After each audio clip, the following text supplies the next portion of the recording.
entrance exam is in 2 weeks. I already enrolled you in pre-law prep class. I didn't say I was going. You don't need to. I said it for you. Dad, I want to be a teacher. You want to waste your brain on kid who won't remember your name? Maybe we should hear out. She's 17. She doesn't get to decide what you want yet. I know what I want. That should be count.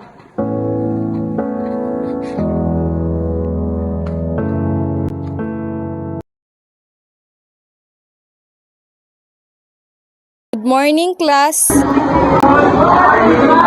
Take your seat. Before we begin, let me introduce to you our transferee.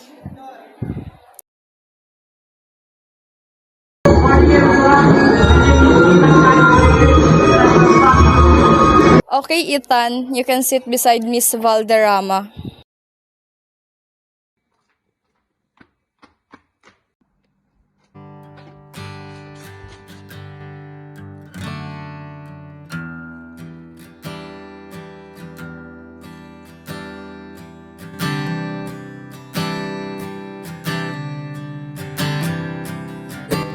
It's okay.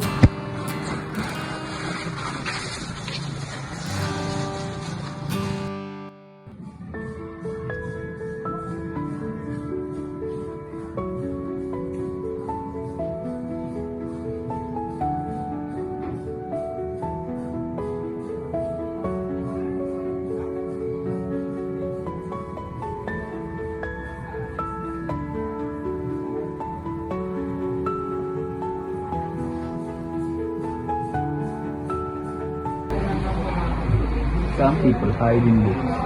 You just happen to live in one. You survived. Just wait. You look like a bride already. Thanks for watching.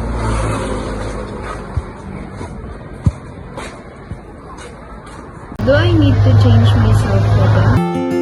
You don't need to change for them. You're already working.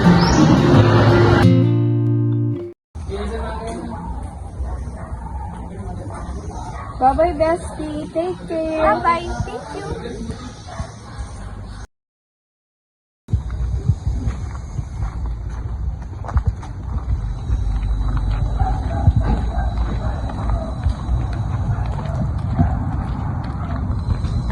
Hi. Can I ask a question? Sure. Do you know Philo? Yes, I was her best friend. Where does she live? There, in the gray house. Thanks.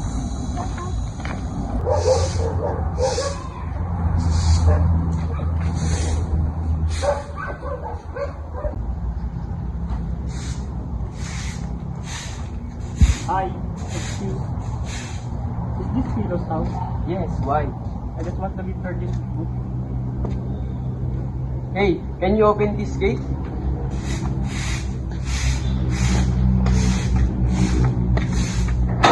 Come in, Kat.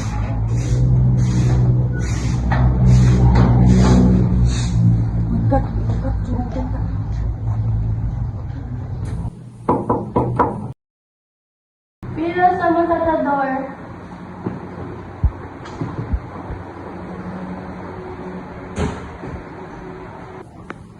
I figured. Since you never joined the meeting, I bring the book to you. Thank you. By the way, you walk all the way here? Yes, let's pretend it was all about book.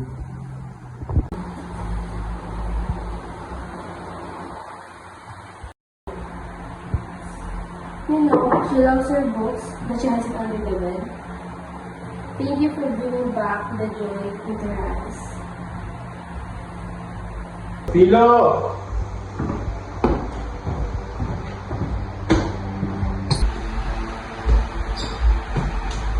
Dad, this is Ethan, my classmate. Stories won't get you anywhere in life. Maybe not everywhere, but sometimes you help people find themselves.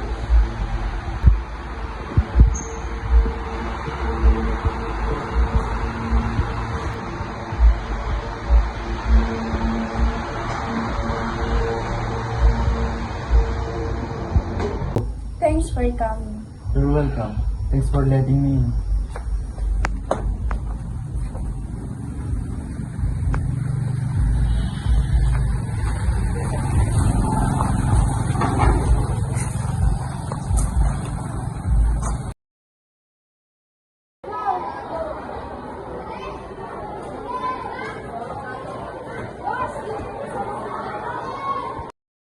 Sorry about earlier.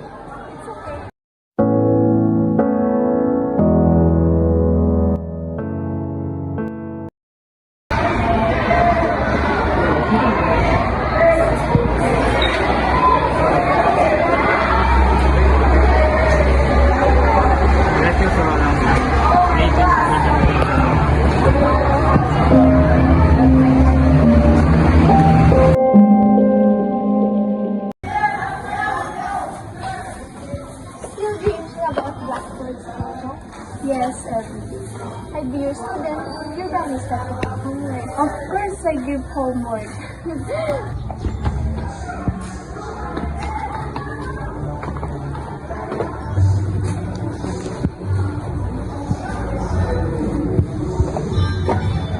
Morning, ma'am.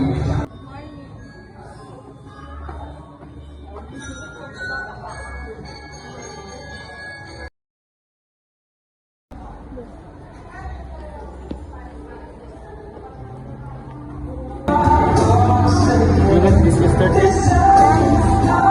By the way, you don't have to pay for the experience. You just have to do.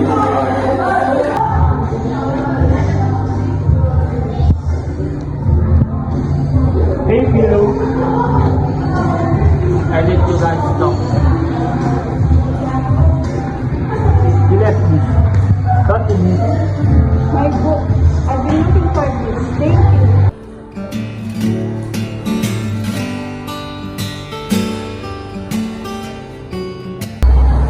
Semester time. Clear for people. Guys. Sponsors, of course. Just blink twice if it's people. I don't know.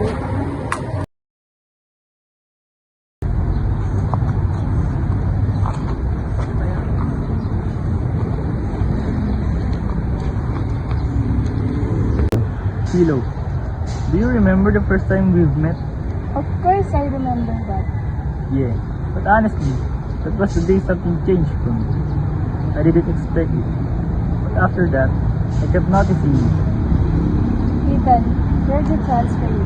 We've only known each other for a while. I know. Even if I'm new here, my feelings for you are real. I can say yes right away, but I will always listen out. Thank you, Philo. I promise, I'll prove it to you.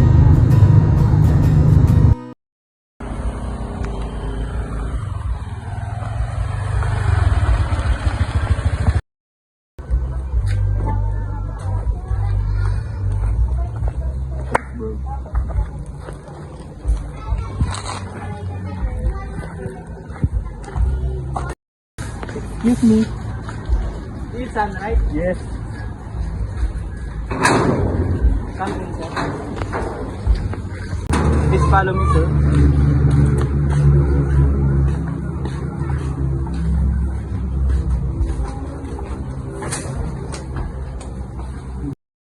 Please sit here, sir. I just called Ma'am Philo.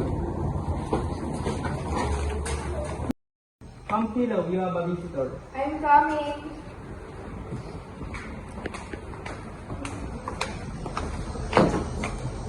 Flowers. Ethan, what are you doing here? You said before I didn't have to meet your parents yet. But now I want to. But it's okay. Are you serious? I wouldn't be here if I wasn't serious.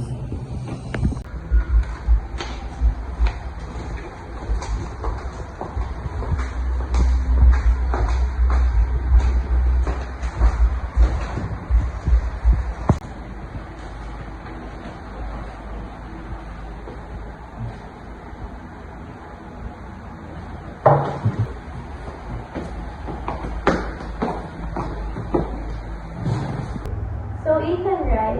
We remember you. You came when Philo was sick. Yes, ma'am. But that time, I was just a friend. But now, I'm here for something more serious. I want to ask for your permission to court your daughter. What makes you think you're good enough for her? Honestly, sir, I'm not sure I am. But I'll do my best. I like her a lot. I respect her, and I want to take care of her heart. He's polite and honest. Do you like this boy? Yes, Dad. I like him a lot. If you hurt her, I will know. Yes, sir. I understand. Alright, welcome to the house, Ethan.